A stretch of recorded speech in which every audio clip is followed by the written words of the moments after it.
Hi friends, today's special Maggi goreng pedas pattaya. நம்ம வந்து பத்தாயா ஸ்டைலில் மேகி கோரிங் பெடாஸ் செய்ய போகிறோம். வாங்க போய் பார்க்கலாம் எப்படி சமைக்கிறதுன்னு. தேவையான பொருட்கள்: chilli sauce, sweet soya sauce,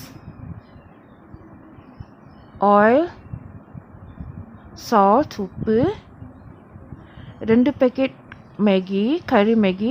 ஆனால் நம்ம யூஸ் பண்ணுறது ஒரு பிரான்ச்சாக தான் யூஸ் பண்ணுறோம். முட்டை 2,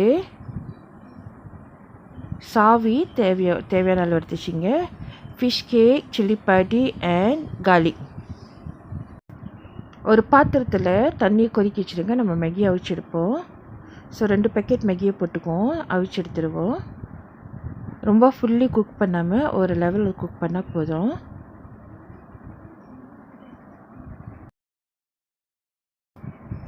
நூடுல்ஸ் நல்லா தண்ணியில் அமுத்தி விடுங்க. எல்லா பக்கமும் அது குக் ஆகணும்.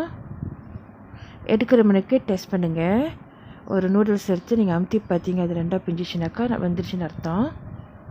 இந்த மாதிரி அமுத்தி பார்த்துட்டு அதுக்கப்புறம் நீங்கள் நூடுல்ஸ் எடுத்து தனியாக ஒரு பவுலில் தனியாக வடித்து வெட்டி வச்சுடுங்க. தண்ணி வேணாம், தண்ணி எடுத்து ஊற்றிடுவோம். ஜஸ்ட் நம்ம நூடுல் மட்டும் தான் யூஸ் பண்ணுறோம். இப்போ நூடுல்ஸ் வந்துருச்சு. ஸோ நம்ம எடுத்து தனியாக ஒரு பவுல் வச்சுருவோம் வடிகட்டி. இந்த சாப்பாடு வந்து பொதுவாகவே யங் பிள்ளைங்களுக்கு ரொம்ப பிடிக்கும். அதுவும் இல்லாமல் சின்ன பிள்ளைங்களும் ரொம்ப மேகினாலே ரொம்ப விரும்பி சாப்பிட்றாங்க. பெரியவங்க சாப்பிட்றது ரொம்ப குறைவு. ஆனாக்கா நீங்கள் இந்த ரெசிபி நீங்கள் ஃபாலோ பண்ணி சமைச்சிங்கனாக்கா கண்டிப்பாக பெரியவங்களும் விரும்பி சாப்பிடுவாங்க. சரிங்களா? இப்போ ஒரு பாத்திரத்தை எடுத்துச்சு எண்ணெய் ஊற்றிக்குவோம்.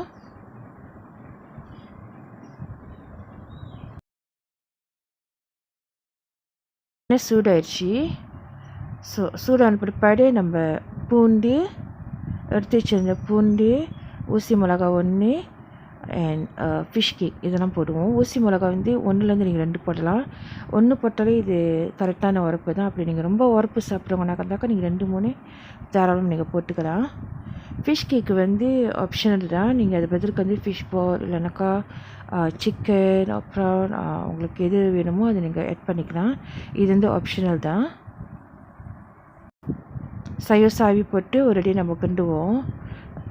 பூண்டு ஓரளவு வந்த பிற்பாடு, வாசம் வந்த பிற்பாடு நம்ம சாவி போட்டு கிண்டுறோம். லேசாக ஒரு டேபிள் ஸ்பூன் தண்ணி ஊற்றிக்குவோம். இல்லைனாக்கா அது ரொம்ப வெஜிடபிள் வந்து ரொம்ப ட்ராயாக இருக்கும். ஸோ வெஜிடபிள் குக் பண்ணுறதுக்கு லேசாக ஒரு வெட்னஸ் இருந்தால் கொஞ்சம் நல்லாயிருக்கும். அதனால் ஒரு டேபிள் ஸ்பூன் தண்ணி ஊற்றிக்கலாம்.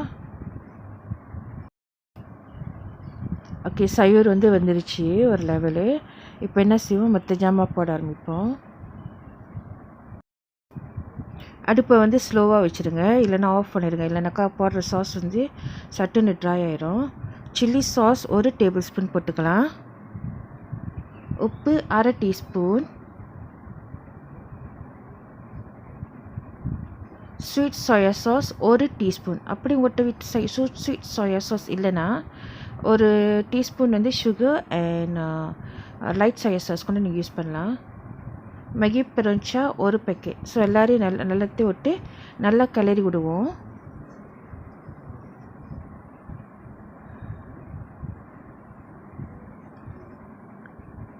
இப்போ நம்ம நூடுல்ஸை போட்டு கிண்டி எடுப்போம். அடுப்பு லேசாக வச்சுக்கிங்க. அப்போ தான் வந்து நம்ம போட்ட சாஸஸ் வந்து அந்த நூடுல்ஸில் இறங்கும். நல்லா கிளறி விடுவோம் எல்லா பக்கமும். மேகி வந்து அடிக்கடிக்கு வீட்டில் சாப்பிட்றது நல்லதில்லை. நம்ம அவசரத்துக்கு வீட்டில் சாப்பாடு வந்து இல்லைனாக்கா, இல்லை ஏதாவது பசிக்குது திடீர்னு ஒரு ஃபாஸ்ட் ஃபுட் ரெடி பண்ணால் ஸோ இந்த மாதிரி நம்ம சமைச்சு சாப்பிடலாம். லைக் எப்படி நம்ம கேஎஃப்சிலாம் வாங்கி ஒரு ஃபனுக்காண்டி சாப்பிட்றோமோ அதே மாதிரி மேகியும் அதே போல் தான். அந்த ஸ்டைலில் தான் நம்ம வீட்டில் யூஸ் பண்ணோம்.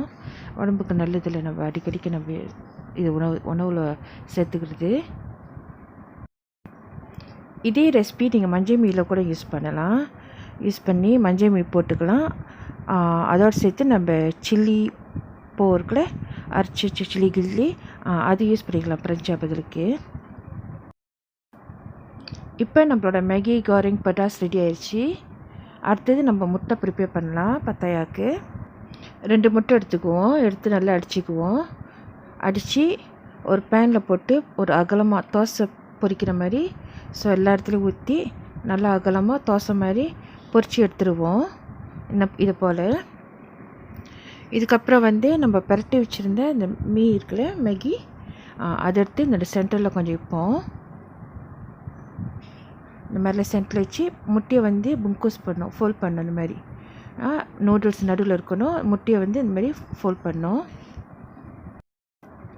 அதுக்கப்புறம் நம்ம சின்ன பவுலில் எந்த பவுலில் நீங்கள் சர்வ் பண்ண போகிறீங்களோ அந்த பவுல் வச்சு திருபாலியாக வச்சிடணும். வச்சுட்டிங்கனாக்கா உங்களுக்கு இந்த மாதிரி முட்டை புங்கோஸ் கிடச்சிடும்.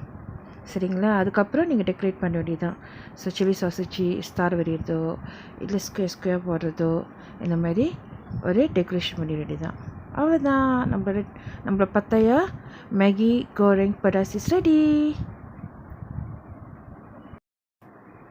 இந்த வீடியோ உங்களுக்கு பிடிச்சிருந்தா மறவாமல் சப்ஸ்கிரைப் பண்ணுங்க, பெல் பட்டன் அமுத்துங்க, லைக் பண்ணுங்க, கமெண்ட் பண்ணுங்க அண்ட் ஷேர் பண்ணுங்க. இதோட அடுத்த நியூ வீடியோவில் நம்ம மீட் பண்ணுவோம். Okay, God bless you. Happy cooking. Bye bye.